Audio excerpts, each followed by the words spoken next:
Entre los 12 hombres que cambiaron la historia del mundo, había pescadores rústicos, buscadores de la verdad y escépticos racionales. Pero había uno cuya presencia en el grupo era, por definición, una amenaza de muerte latente. Su nombre era Simón, y su apellido no era una referencia familiar, sino una etiqueta política que helaba la sangre de cualquier romano y de cualquier judío moderado, el celote.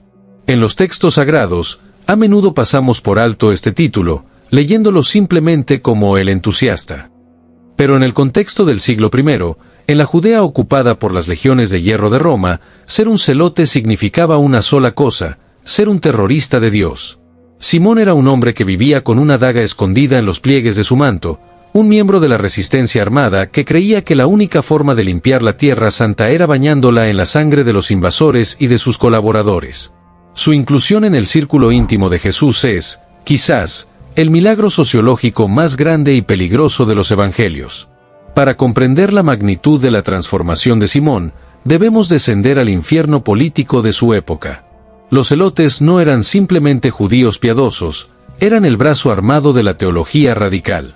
Conocidos como la Cuarta Filosofía por el historiador Flavio Josefo, sostenían un dogma inquebrantable: no hay más rey que Dios.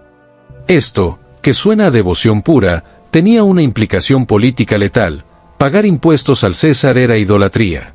Obedecer a un gobernador romano era blasfemia. Y tolerar la paz con el imperio era traición. La facción más extrema de este movimiento, los sicarios, hombres de la daga o sica, se especializaba en asesinatos públicos. Se mezclaban en las multitudes durante las fiestas en Jerusalén, apuñalaban a aristócratas judíos que colaboraban con Roma y desaparecían antes de que el cuerpo tocara el suelo. Simón provenía de este mundo de sombras, conspiraciones y violencia sagrada. Su celo no era una emoción, era una disciplina militar. Entonces, ¿qué hacía un hombre así siguiendo a un rabino de Nazaret que predicaba la mansedumbre? La respuesta más probable y humana es que Simón, al principio, se unió a Jesús por un malentendido mesiánico.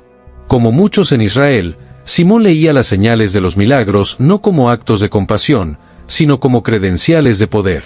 Si Jesús podía calmar una tormenta, podía hundir la flota romana en el Mediterráneo.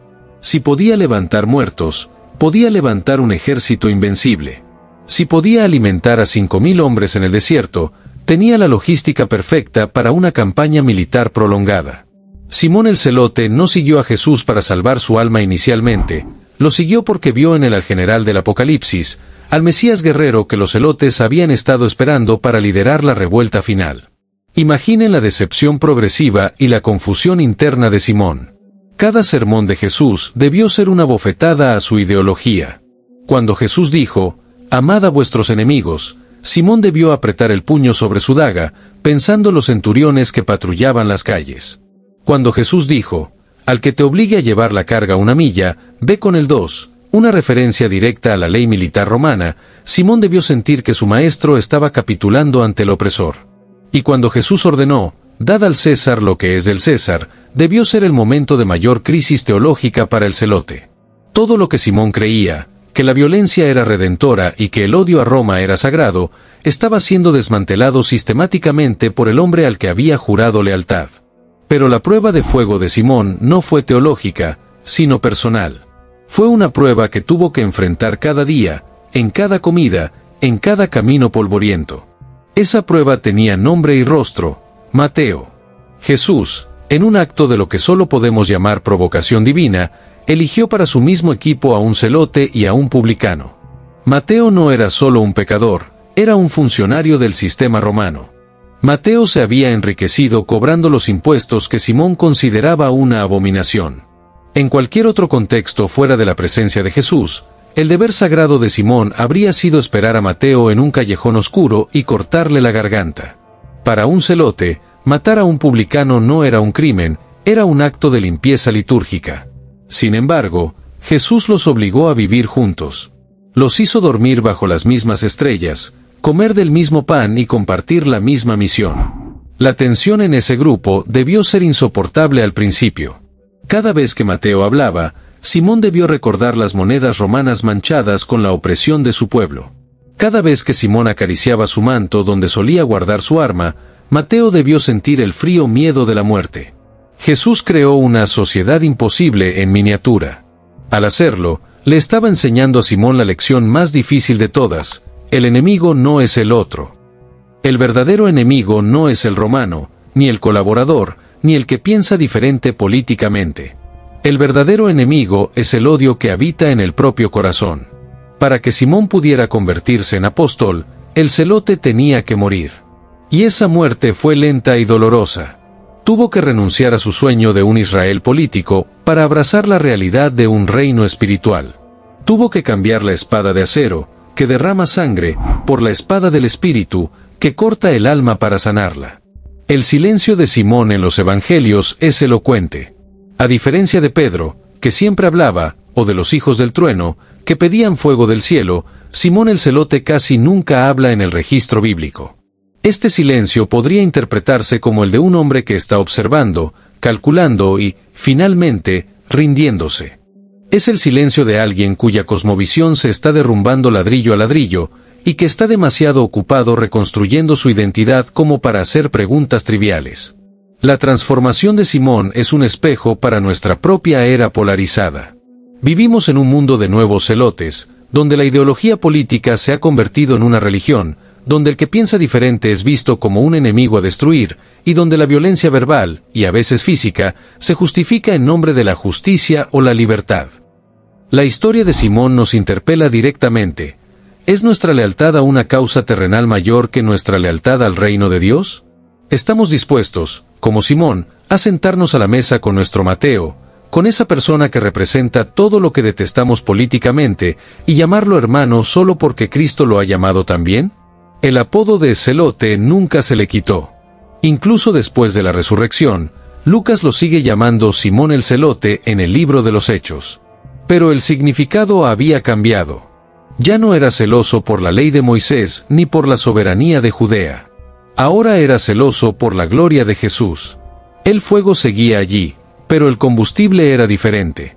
Un hombre apasionado no deja de ser apasionado cuando se convierte, simplemente redirige su pasión. Simón canalizó esa energía volcánica, esa capacidad de sacrificio extremo y esa valentía suicida que lo caracterizaban como guerrillero, y las puso al servicio de la misión más audaz de todas, la conquista del mundo, no con armas, sino con buenas noticias. Este reciclaje divino de su carácter es fascinante. Jesús no buscó hombres pasivos. Buscó hombres peligrosos y los hizo peligrosos para el reino de las tinieblas. Simón era un hombre dispuesto a morir por una mentira nacionalista. Jesús lo convirtió en un hombre dispuesto a vivir y morir por una verdad universal. Cuando llegó el momento de la dispersión de los apóstoles, Simón no buscó un lugar cómodo. Su instinto de lucha lo llevó a buscar los frentes más difíciles. Si había una misión imposible, si había un lugar donde los cristianos eran odiados, si había una tierra llena de ídolos y demonios que necesitaban ser confrontados, allí iría el celote. Su daga se había convertido en una cruz, y su odio se había convertido en una caridad inquebrantable. La ironía final de su primera etapa es que el hombre que quería expulsar a los romanos de Judea terminó saliendo él mismo de Judea para salvar a las naciones. Comprendió que la libertad de Israel no vendría por la caída de César, sino por la resurrección de los muertos. Y así, el exterrorista, el hombre marcado por la violencia política, se preparó para emprender un viaje que lo llevaría desde las arenas de África hasta las montañas de Persia, llevando consigo no la muerte, sino la vida eterna. Pero antes de partir, tuvo que aprender que la revolución más grande no es la que cambia un gobierno, sino la que cambia un corazón humano.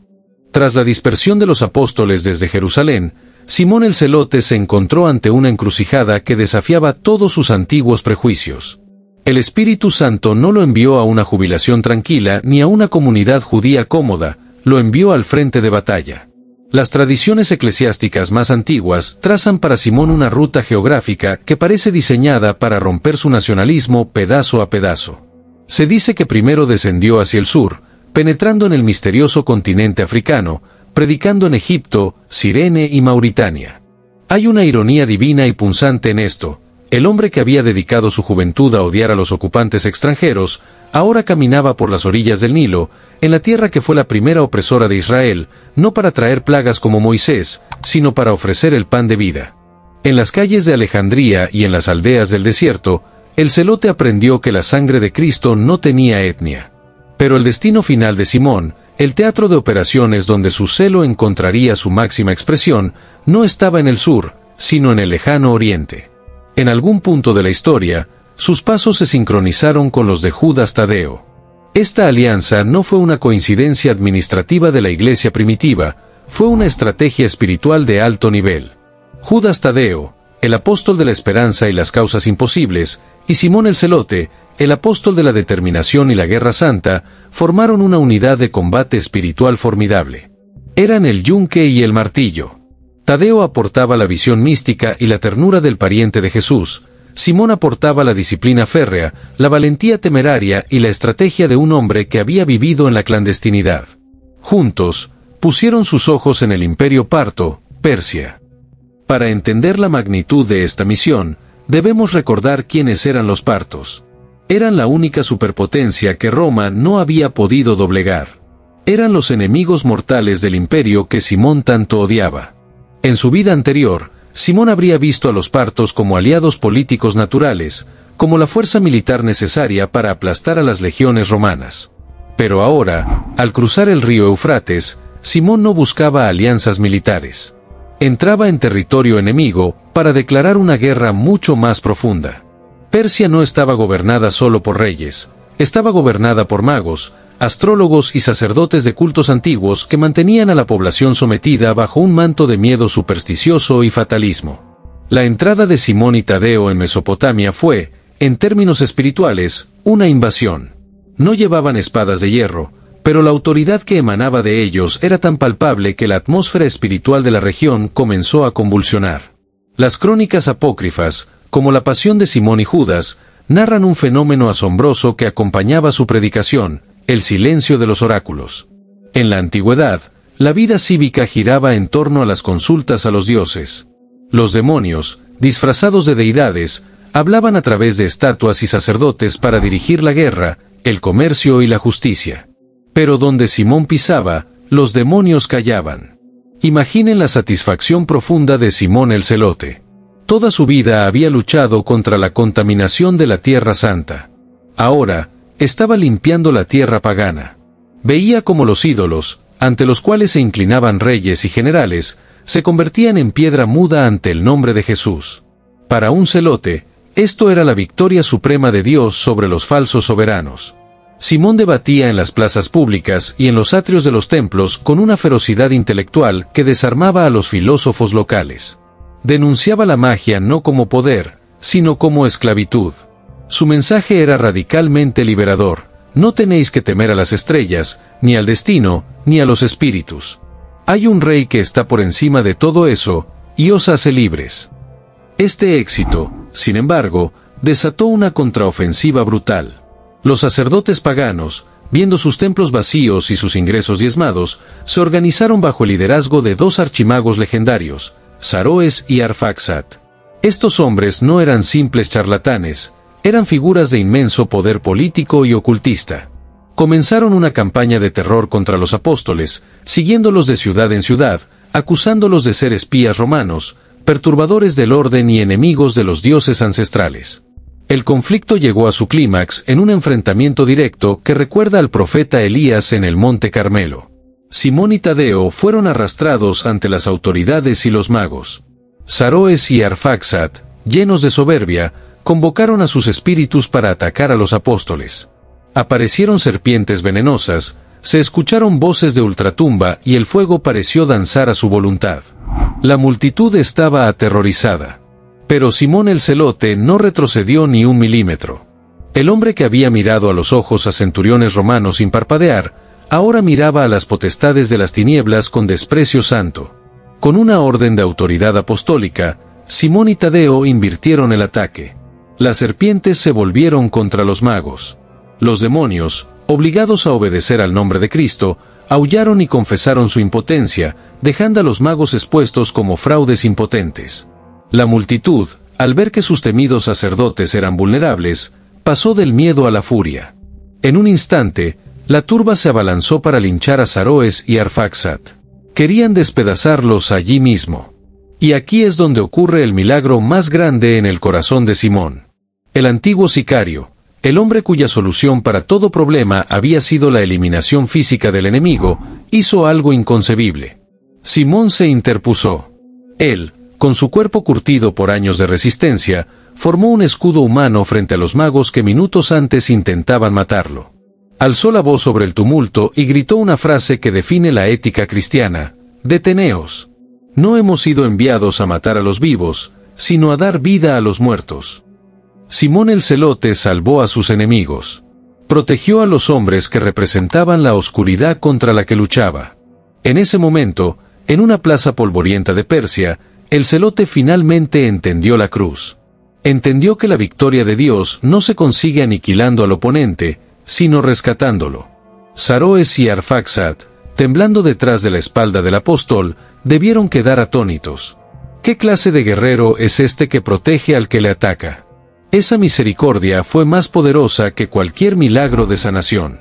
Demostró que el Dios de Simón no era un Dios de venganza tribal, sino un Padre universal. Sin embargo, la misericordia tiene un precio en un mundo caído. Saroes y Arfaxad no se convirtieron. Al igual que los fariseos con Jesús, su gratitud fue momentánea y su odio se volvió eterno. Escaparon, humillados pero vivos, y se dedicaron a envenenar las mentes de los gobernantes en las provincias vecinas. Se convirtieron en la sombra de los apóstoles, adelantándose a ellos, sembrando mentiras. Vienen 2 hombres que destruirán vuestras tradiciones, que insultarán a vuestros reyes y que traerán la ira de los dioses sobre vuestras cosechas. La misión continuó durante años, adentrándose cada vez más en la oscuridad, llegando a regiones donde el nombre de Yahweh jamás había sido pronunciado. Simón y Tadeo envejecieron en el camino. Sus túnicas se desgastaron, sus cuerpos se llenaron de cicatrices, pero su espíritu era inquebrantable. Simón, el hombre de acción, encontró en Tadeo, el hombre de esperanza, al hermano que nunca tuvo. Se dice que en las noches frías del desierto parto, compartían recuerdos. Simón hablaba de sus días en las cuevas con los rebeldes, y Tadeo hablaba de su infancia con Jesús en Nazaret. 2 mundos unidos por una misma sangre derramada. Finalmente, llegaron a la ciudad de Suanir o Sumnir, una fortaleza de idolatría donde los magos habían concentrado todo su poder para la batalla final.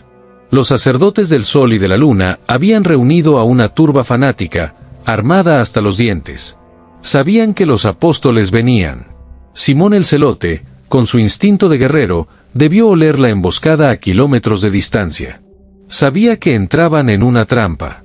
En sus días de sicario, habría planeado una contraofensiva, un ataque sorpresa o una huida táctica.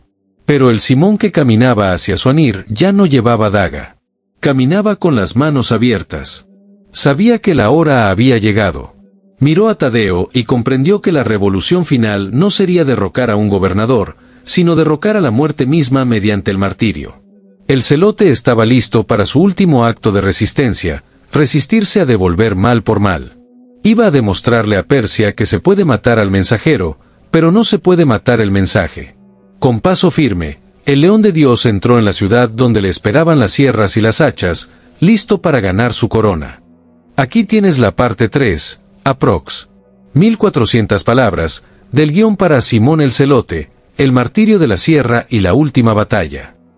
Simón el Celote, parte 3, la sierra que dividió el cuerpo y unió el alma. El amanecer sobre la ciudad de Suanir no trajo la calidez habitual del sol persa, sino una luz fría y grisácea, como si el mismo cielo supiera que la tierra estaba a punto de beber la sangre de inocentes. Simón el Celote y Judas Tadeo entraron en la plaza principal no como prisioneros arrastrados, sino como generales que acuden a firmar el armisticio final. Sabían que la emboscada estaba lista. Los magos Saroes y Arfaxad, aquellos hombres a los que habían perdonado la vida meses atrás, estaban allí, rodeados de una guardia pretoriana de sacerdotes paganos y una turba armada con herramientas de construcción y agricultura convertidas en armas de ejecución. La atmósfera vibraba con el odio acumulado de años de ídolos silenciados y templos vacíos. El ultimátum que recibieron fue diseñado para humillar al antiguo nacionalista judío. Los sacerdotes le señalaron el templo del sol y la luna, una estructura imponente llena de estatuas doradas, y les dieron una opción simple: adorad a nuestros dioses, ofreced incienso y renegar de vuestro Cristo, y seréis libres. Negaros, y moriréis aquí mismo, no como hombres, sino como bestias sacrificadas. Para el antiguo Simón, el celote de la daga, este momento habría sido la señal para atacar. Su instinto, entrenado en las callejuelas de Jerusalén, habría calculado cuántos hombres podía llevarse con él a la tumba antes de caer. Habría visto los cuellos expuestos de los sacerdotes y las debilidades en la formación de la turba. Pero el Simón que estaba de pie en su anir había sufrido una metamorfosis total. Miró a la multitud, vio el miedo en sus ojos, el mismo miedo que Roma usaba para controlar a Judea, y sintió una compasión abrumadora. No echó mano a ninguna daga oculta. En su lugar, miró a Judas Tadeo, su hermano de batalla, y ambos compartieron una sonrisa que desconcertó a sus verdugos. Era la sonrisa de quienes saben que la muerte no es un muro, sino una puerta. Simón tomó la palabra. Su voz, curtida por años de predicar al aire libre contra el viento del desierto, resonó en la plaza. No tememos vuestra muerte, porque nuestro Maestro ya la ha vencido. Podéis romper el vaso de barro, pero no podéis tocar el tesoro que hay dentro. Hoy veréis que el Dios de Israel no necesita espadas para vencer. Acto seguido, según la tradición, Simón se volvió hacia los ídolos gigantes del templo, y con una sola frase de autoridad, ordenó a los demonios que se manifestaran.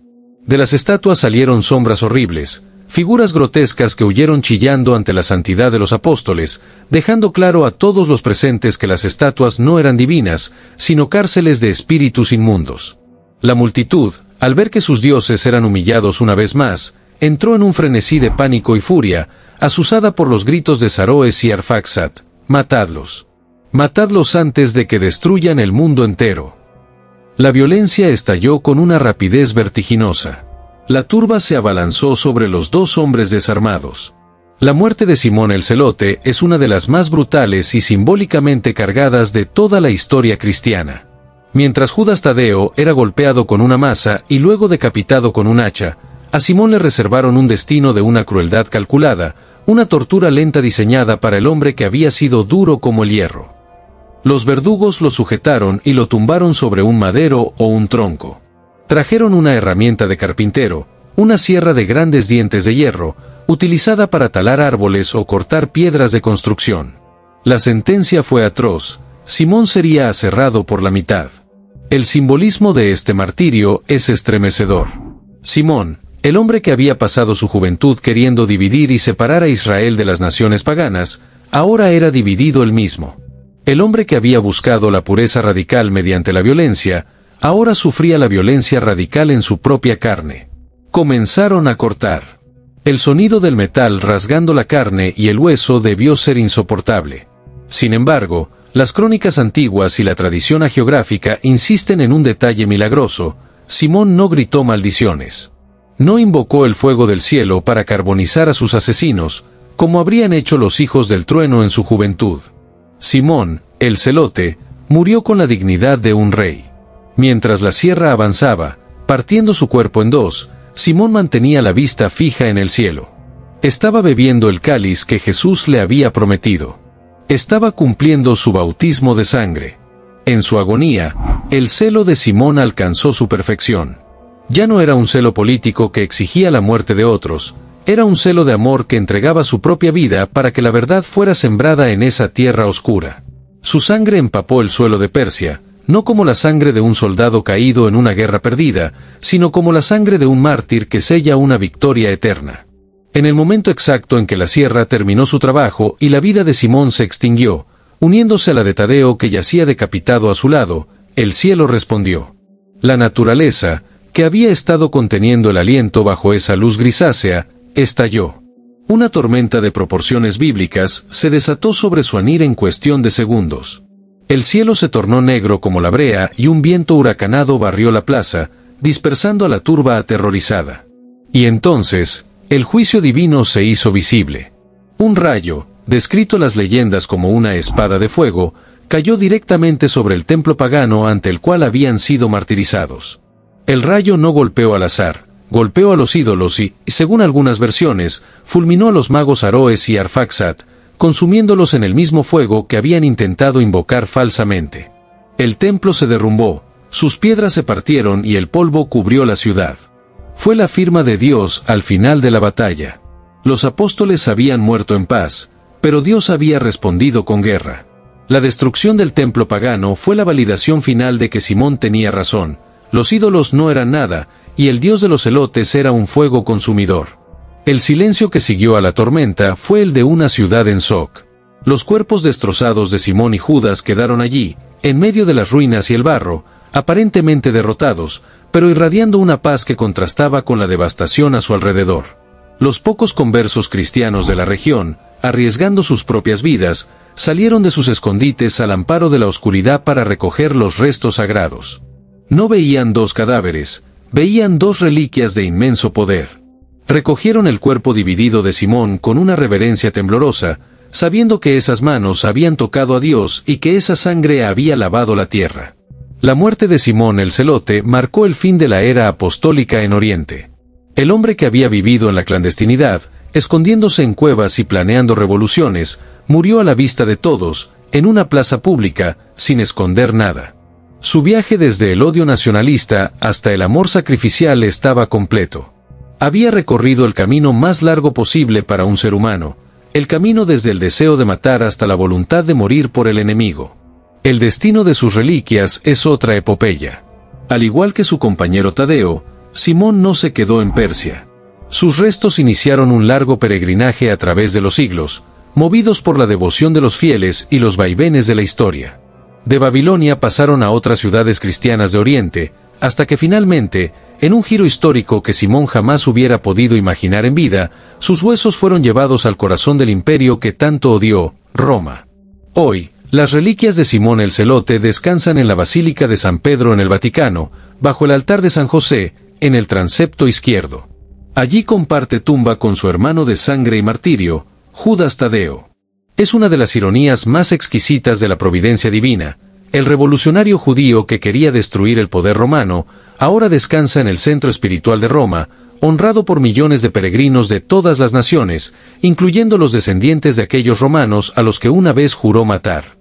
Roma cayó, el imperio se disolvió, los césares son polvo, pero Simón el Celote sigue allí, victorioso, en el corazón de la ciudad eterna. En el arte cristiano, a Simón se le representa casi invariablemente sosteniendo una gran sierra. No es un símbolo de su oficio, como las redes de Pedro, es el símbolo de su pasión.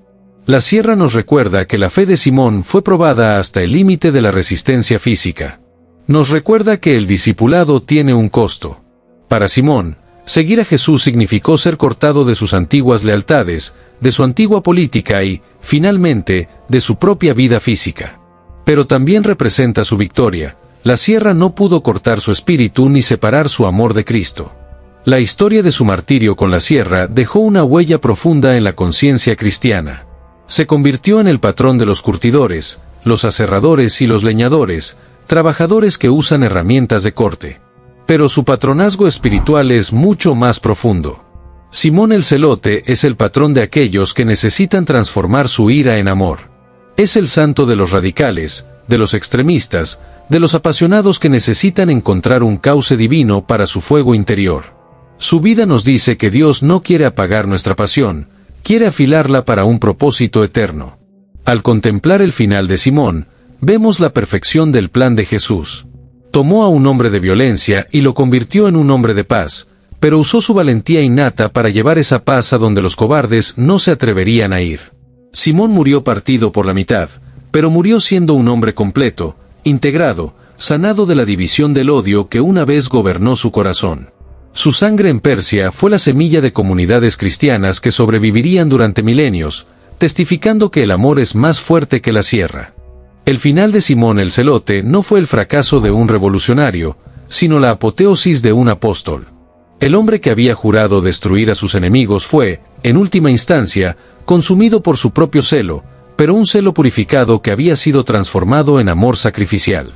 Al morir aserrado por la mitad, su cuerpo partido se convirtió en el testamento definitivo de la transformación que Jesús había obrado en él. La división de su ser político del espiritual estaba completa. El guerrillero había muerto, el santo había resucitado. El legado de Simón no está solo en la geografía de su misión, sino en la iconografía de su martirio. Cuando vemos a Simón en el arte, sosteniendo la sierra, no solo vemos un símbolo de su muerte. Vemos una herramienta espiritual. La sierra es un recordatorio de que la santidad a menudo requiere una división dolorosa, cortar las lealtades superficiales, cortar los prejuicios y, sobre todo, cortar el odio incrustado en el corazón. La sierra de Simón nos enseña que el camino de Cristo exige una mortificación, una separación, una división radical de todo aquello que nos separa del amor universal de Dios. Él es el patrón de los aserradores y los leñadores, pero espiritualmente es el patrón de aquellos que luchan por cortar la raíz del rencor. Su historia es la antítesis del fanatismo. Simón nos demuestra que la pasión y la intensidad no son malas, lo malo es el objeto de esa pasión. El fuego que antes lo consumía en el deseo de matar por la soberanía terrenal de Israel, se redirigió para quemar la idolatría en Persia. Jesús no quiso un discípulo tibio. Quiso a un hombre de fuego, y simplemente le dijo: Simón, ahora usa esa pasión para incendiar el mundo con el amor de Dios, no con la ira del hombre. La vida de Simón es el evangelio vivo para la gente apasionada que se siente frustrada por la injusticia. Él nos da permiso para sentir fervor, siempre y cuando ese fervor se canalice hacia la sanación y la construcción, y no hacia la destrucción y el desprecio. El celote nos ofrece la lección más crucial para nuestro tiempo, la lección de la reconciliación imposible. Hoy, vivimos en una época de profunda polarización. El debate político y social se ha convertido en una guerra de trincheras donde la gente no se limita a disentir, sino que se odia. El otro se convierte en la encarnación del mal. Vemos en todas partes nuevos celotes que, en nombre de su ideología, sea política, social o incluso religiosa, justifican el desprecio, la exclusión y el deseo de aniquilación del oponente. La historia de Simón y Mateo sentados a la misma mesa es el bálsamo y el desafío a esta era. Simón, el que quería matar a Mateo, y Mateo, el que representaba la opresión odiada por Simón, fueron forzados por Jesús a convertirse en hermanos. Jesús no les pidió que cambiaran sus opiniones sobre los impuestos o la ocupación romana, les pidió que cambiaran la relación que tenían con el otro. Les pidió que vieran, no al enemigo, sino al alma redimible. Simón el celote es, por lo tanto, el santo de la paz que viene después de la guerra. Él es el patrón de aquellos que trabajan en proyectos de reconciliación post-conflicto, de aquellos que se sientan a dialogar con sus adversarios, y de aquellos que se ven obligados a trabajar al lado de la persona que más odian. Su victoria no fue que los romanos abandonaran Judea, sino que él muriera en Persia, salvando a sus propios verdugos con su misericordia. La fe de Simón nos obliga a preguntarnos: ¿quién es nuestro Mateo? ¿Quién es esa persona o grupo político que nos saca de quicio, que desearíamos que desapareciera? El legado de Simón nos exige extenderle la mano. El hecho de que las reliquias de Simón descansen hoy en el centro de la fe occidental, en la Basílica de San Pedro, es la última ironía de Dios. El guerrillero que soñó con quemar Roma con fuego celestial, ahora es honrado en el corazón de la ciudad eterna. Es una prueba eterna de que la cruz, no el sica, la daga, fue la verdadera arma de la victoria. El imperio de Roma cayó, el reino de Jesús sigue en pie, y su celote, el hombre que una vez fue el símbolo de la división, es ahora el emblema de la unidad. Su silencio en los evangelios, esa falta de preguntas y de discursos, nos revela un hombre que, una vez convencido, ya no necesitaba hablar. Su vida se convirtió en un acto de obediencia absoluta. Nos enseña que la verdadera pasión no es el grito en la plaza, sino la fidelidad silenciosa en el camino. Simón no se convirtió en apóstol de la noche a la mañana. Su transformación fue un proceso lento y doloroso de desmantelamiento de su identidad antigua, culminando en el brutal pero glorioso martirio de la sierra. La historia de Simón el Celote es la última llamada a la acción en nuestra serie sobre los 12 apóstoles. Es la esperanza de que la transformación es posible, para cualquiera, sin importar cuán arraigado esté su odio o cuán violento haya sido su pasado. Si Jesús pudo tomar a un terrorista de la daga y convertirlo en un santo de la sierra, puede tomarnos a nosotros, con nuestras pequeñas o grandes iras, y transformarnos en instrumentos de su paz. La vida de Simón el Celote ha terminado su recorrido, pero la lección apenas comienza. Llamados a la acción y cierre del video. Si la historia de Simón el Celote te ha impactado, o si te ha desafiado a mirar a tus propios Mateos con ojos de amor, queremos escuchar tu historia. Comenta y reflexiona. ¿Quién es tu Mateo en la vida? ¿Qué causa política o social te impide sentarte a la mesa con el otro? Cuéntanos en los comentarios cómo la historia de Simón te desafía a transformar tu ira en celo por el amor. Dale me gusta y comparte. Si este mensaje te ha movido a buscar la paz en lugar de la división, dale un gran me gusta al video. Comparte este episodio con aquellos que necesitan escuchar que la reconciliación es posible, incluso después de un conflicto profundo. Suscríbete para completar la serie. Con Simón, hemos llegado al penúltimo apóstol. Solo nos queda uno. Asegúrate de suscribirte y activar la campanita para no perderte el gran final de nuestra serie, la elección del apóstol Matías, el hombre que reemplazó al traidor y cerró el círculo de los 12. La fe de Simón el Celote nos recuerda que la verdadera revolución es interna. La lucha no es con el mundo, la lucha es con el odio que reside en el corazón. Él está en Roma, esperando que transformemos nuestro celo en amor. Nos vemos en el próximo y último episodio de esta serie épica.